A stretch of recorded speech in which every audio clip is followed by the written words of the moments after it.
Okay, let's look at about diode equation. So diode equation is given as I is equal to I naught e to the power v divided by eta vt minus 1.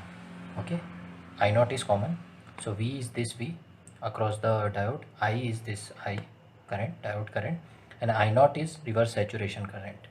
Okay, eta is ideality factor. It is always 1 unless specified. Okay, you take this value always equal to 1 unless it is specified. People take sometimes eta is equal to 1 for germanium diode and eta is equal to 2 for silicon diode, but this is not correct. Always you have to take eta is equal to 1, which is ideality factor. If it will be specified in the question, then and then only you take whatever 1 or 2, whatever is given in the question. Okay, if it is not given, always take eta is equal to 1. So I is the forward current which is going through the diode at voltage V. When you will apply voltage V is the voltage, and eta is ideality factor, I naught is reverse saturation current, and Vt is volt equivalent of temperature, which is kT by Q, where K is Boltzmann constant, T is in degree Kelvin, K is Boltzmann constant, and Q is charge. Okay, so if you solve put the value of Boltzmann constant and charge of electron, then Vt will be equal to this. Vt is equal to T divided by 11600. Okay, if you solve this K by Q, you will get 11,600. Okay, where T is in degree Kelvin. For room temperature, the value of Vt is 26 millivolt. So this is basic stuff. So you can see it is a non-linear device. Non-linear because the relation between the input V and the output I is non-linear. Okay, because of this exponential term. Now two cases I will make, one for the forward bias, one for the reverse bias. Forward bias means V will be positive, some positive value, let's say 0.7 volt, depending upon the diode whether it is idle or whether it is practical. So if idle, this voltage will be 0, and if it is practical, then 0.7 volt. So positive voltage, that too greater than 0.7, I am considering practical. So I will be equal to I naught e to the power v divided by eta vt minus 1. This is what we know. So this term will be dominating.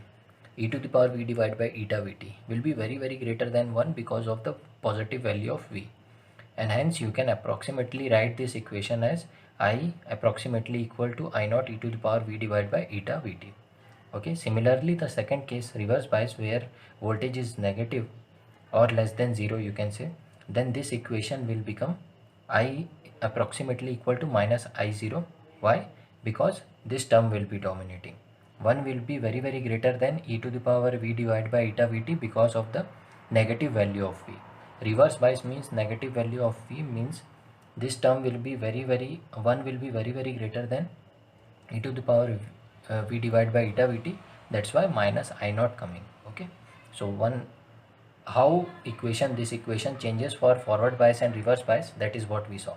So we saw that why it is non-linear. Okay, in future lectures we will see how we can convert it into uh, approximate equivalent circuit, so that we can solve in different circuit equation or circuits. Okay, network circuits, whenever we will see, we will make some equivalent circuits of this equation because it is not solvable. You can see, we will see that later. Okay, right now we will focus on this equation. We will see how it varies.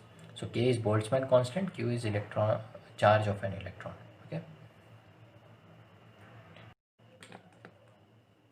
okay, we have seen the equation, how it is changing to two different equation, forward bias one for and one for reverse bias.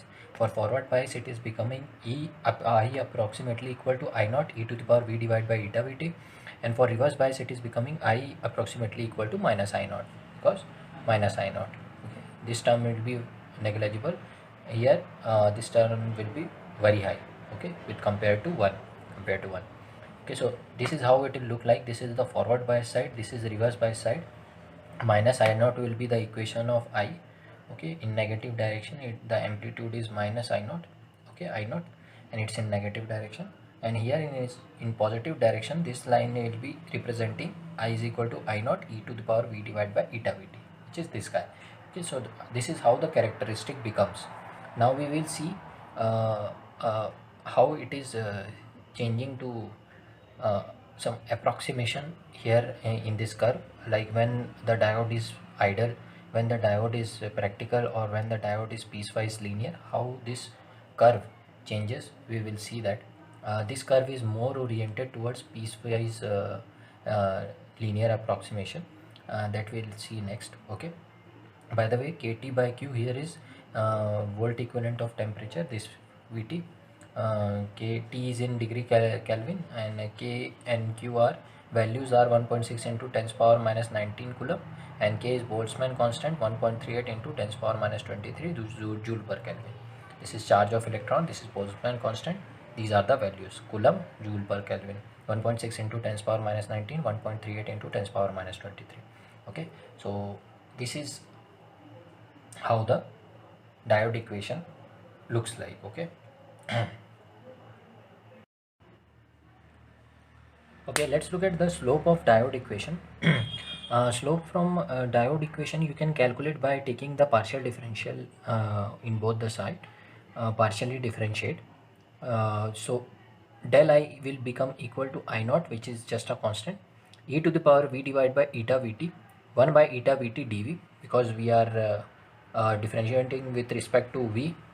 Okay, so this is what you will get for this term, and for 1 it is 0. When you will bring dv here, which will become the slope di by dv, which will be equal to I naught e to the power v divided by eta vt divided by eta vt. Now this full term is the forward current. Okay, so this you had, right? This was the IV characteristics. So this side we are dealing with.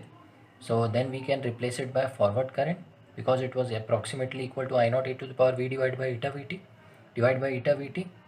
So this is what it becomes. So slope will be equal to forward current divided by ideality factor into volt equivalent of temperature. Okay, this will be the slope of this diode equation. So somewhat like this it will look like. Okay, this is how it will look like, and the value will be this IF divided by eta vt, the slope of this curve. Okay, so that is what it means, the slope of diode equation in characteristics. So it is just a small point, sometimes it is used, what is the slope, so then you can use it. Okay,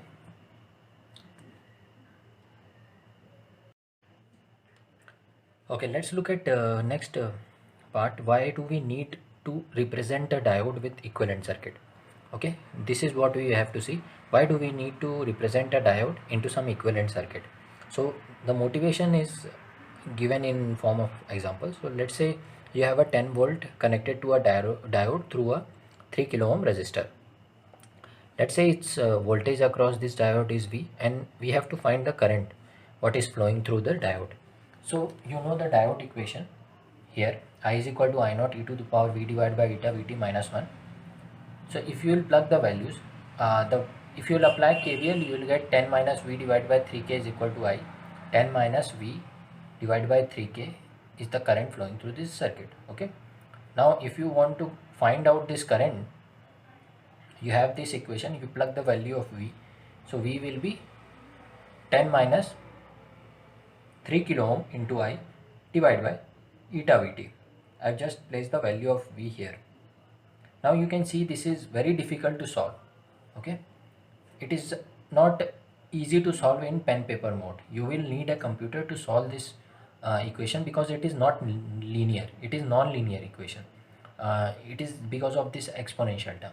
So it requires special techniques to solve this question, this type of equation, and that's the reason we have to represent this diode in some equivalent form, some simple and linear equivalent form, so that we can solve the circuit equations. Okay, and that is the reason we represent diodes in with some equivalent circuit, like short circuit or some voltage and resistance, with something we will replace, right? We will see next. So hence we need simple and equivalent linear equivalent representation of diode to solve circuit equation. So that is why we do it, because it is difficult to solve the diode equations since it is non-linear. So we represented this diode in linear form and then we solve it. So that is the motivation why we represent, and we will see how to represent a diode into its equivalent form.